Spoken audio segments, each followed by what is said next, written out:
If I had to sum this mouse up in one word, it would be undisputed. I purchased this mouse with my own money. All thoughts and opinions are my own. However, I encourage you to be skeptical as there will always be inherent bias. I got the pre-built version, which cost $270 after shipping. I also had to pay an additional $14 roughly a month after purchase from UPS. That brings the total to a whopping $284. Please note, however, they do have cheaper configurations as well as a mod kit, which is significantly cheaper, starting at $84.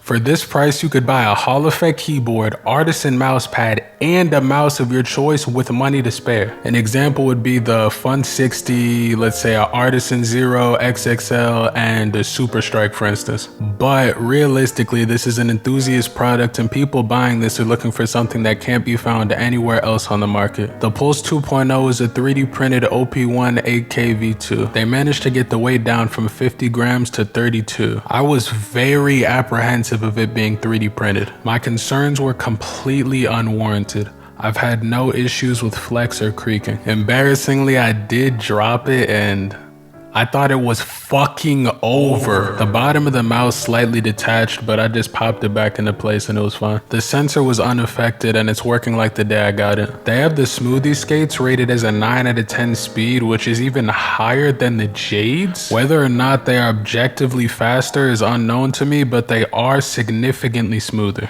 That paired with a comparable speed to the Jades or Kibushiros make these my favorite skates I've tried. However, they did slow down noticeably over the course of a month. I would order more, but I can't justify it considering the additional import fees. I started aim training and playing more FPS titles roughly around the same time I first got this mouse. Initially, I found the lightweight jarring, as previous to this I was used to 60-ish gram mice like the Superlight or Super Strike, or my 75 gram Zowie ZA13B. Using a mouse that's 30 to 40 grams lighter than what I'm used to should have been a positive, but I played worse every time I'd use it. This was definitely a skill issue. As I've grinded Kovacs and progressively gotten better mouse control, the lightweight helps with the translation of aim onto the screen. The best way I can describe it is it feels like there's a brief buffer before movement when using other mice, but the Pulse, I'm able to freely express the movements as I think of them. I even recently hit Grandmaster and Raw Control and I'm close to pushing my score to Nova. I can still play well on my other mice and even PB, but I always end up going back to the Pulse. It feels like my floor and ceiling are significantly raised when using it.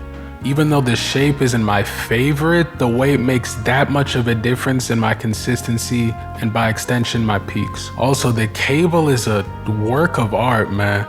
The original OP1 cable is good and I didn't even think cables needed to get better than it, but this flex cord is insane. It feels as wireless as wired can get. You're not gonna tell you're using a wired mouse unless you look at it. I promise you it feels that good. I use the Vaxi Ariza bungee and it fits perfectly as long as you use the included little plastic adapter thingy. Whether this mouse is worth it or not is highly dependent on preference and value. The G-Wolves Lycan is $132, wireless, solid shell, and even lighter at 28 grams. So aside from shape, the Lycan seems like a better purchase in every way. It's hard to justify the premium price, especially as mice keep getting cheaper, lighter, and more readily available. And this is not to be disingenuous because again, you could get the mod kit and do it yourself and just get a normal OP1 8K for like $80, $90. But we're still talking about like what, 170, 180 maybe? And for that price, you could get the Lycan and the Artisan mouse pad almost. So it's like really, really hard to justify this even on the lower end configurations, if you will. Lastly, I had a brief interaction with PMM's customer support since I was confused about when it would arrive, since their website said something different than UPS. UPS would say it was delivered or about to be delivered, and then the website would say like it just got shipped, for instance. They were respectful and helped with my issue in addition to answering questions like, will they ever make a modded Super Strike? Sadly, the answer was something like, we tried, but it proved more complicated than we thought. Regardless, I'm confident if I needed to troubleshoot anything, I'd be taken care of, and I've heard numerous other people echo this sentiment in other reviews. I'm always eager to try new mice, but this will be my main for the foreseeable future.